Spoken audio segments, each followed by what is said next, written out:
Hey guys, welcome back to the shop. In this video I'm going to pretty much finish up making these front friction shocks.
Okay, so I got these friction shocks pretty much done now. The main thing I changed from last video was I put this mounting bracket in the middle there instead of on one side. That gives the friction pads more area to work upon, so I don't need to tighten the bolt down quite as much. As you can see, I made those 5-point springs right there. Those I made out of this leaf spring right here, and this is actually the leaf spring off of the front of an old snowmobile, and this worked out really well because the leaves are nice and skinny on this. Actual car leaf springs are way too thick to have made those out of, so I did crack 4 of them though before I got 4 good ones, but they worked out really well.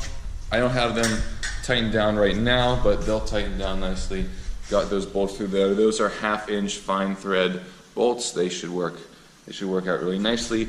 I also made these little arms here. These will connect to the bolt that goes through the top of the bat wing here. That'll be the bolt to attach the hairpins. So I'll make a special bolt here that has a mounting point on the back there for this thing. But anyways, that's pretty much all I have for the friction shocks. Another thing I'm gonna show you in a couple days here, I'm going to have a separate video coming out on, is you'll notice on this rear leaf spring here, these spring eyes on the end are on the top of the spring now instead of on the bottom, like this. Up here you can see how this main leaf comes down and the spring eye rolls underneath the spring. That's how this one used to be, but I needed to get a couple inches lower in the back to match the front. So what I did was I took out that main leaf, I flipped it upside down and re-arched it the opposite way so that now these spring eyes are on the top. And that was a pretty fun process, so I'm going to have a separate video on that coming out pretty soon, and you'll get to see how I did that. And that did lower the rear end 2 inches about, maybe even a little bit more.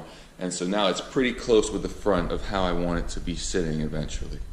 So the next thing I'm going to be doing is I'm finally ready to start making the hairpins. You can see this big piece of tubing right here is what I'm going to be making those out of. That's 7/8 tubing.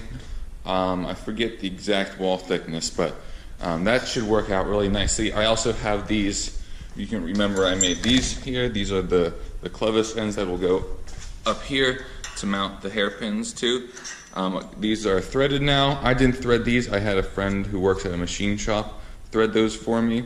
That's a weird size. It's 11/16.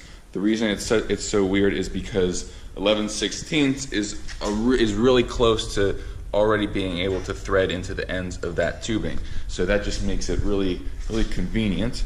I also have over here, he gave me a tap for that I can use since I didn't have a tap like this. So I'll thread the ends of those. Those will screw right into that other side. And then I have the rear mounting points, which you also remember I made recently. Those go on the bottom of the frame.